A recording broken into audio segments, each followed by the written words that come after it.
Hello, everybody. I just wanted to plant two ideas in your minds about how you can create more flexible functions, more flexible graphs. You know that adding on the outside of your function is the same as a vertical shift, and in the past we've just done a constant vertical shift. So no matter what the x-coordinate is, the y-coordinate from sine always goes up by the same amount.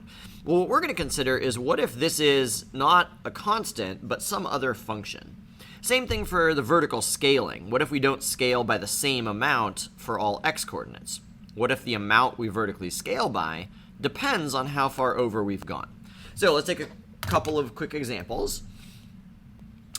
Here in red is sine x. Here in blue are these little wiggles, which is sine 10x, so it's a higher frequency, so we have more waves, or the waves are shorter, they're packed closer together. And then I vertically scaled this one by 1/10 so that way it'll appear shorter.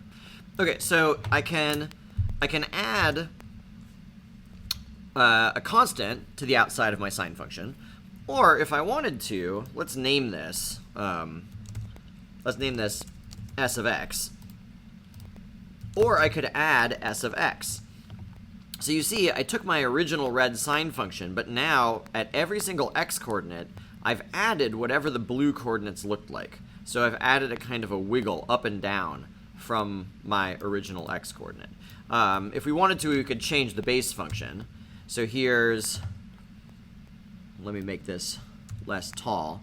Okay, so here you see that the function that I'm adding as a vertical shift are these tall wiggles. I'm going to hide the tall wiggles. My base function is just x squared. So you can see my base function in green here. But you can see that from my original base function, I'm either adding a y value that takes it above my base function or below my base function. So the wiggles are getting added to the x squared function. So that's one set of ideas you can play with. Let's look at the other one. What if we vertically scale it, not by a constant, but by some other function? So here's sine x again. If I wanted to scale it by 3, now it's 3 times as large. If I scale it by 5, it's 5 times as large. What if I scale it by x? So what's happening here is at x equals, what is this? This is 1, 2, this is approximately 2. So at x equals 2, I'm scaling it so that it's twice as large. At x equals 5, it's 5 times as large. At x equals 10, it's 10 times as large as it used to be. If I zoom out here a little bit, you can see a sort of a clear pattern that the peaks are making. Let's look at y equals x, because remember, y equals x, that's our scaling function. So you can see that the original sine function, you can think about the scale factor as just being 1, right? I'm just scaling it by 1 all the time. And if you look at y equals 1, you can see that y equals 1 is touching the very top of each of those waves. So if I let's change this to scaling function of x. So if I'm going to multiply by my scaling function now, you can see the same thing is true. So whatever the output from the scaling function is, that's how much we're scaling all the y values by. And so that's what all the peaks look like. So what if I make my scaling function 1 divided by x? I'm going to add more waves in the sine function so that way we can see it a little bit more clearly.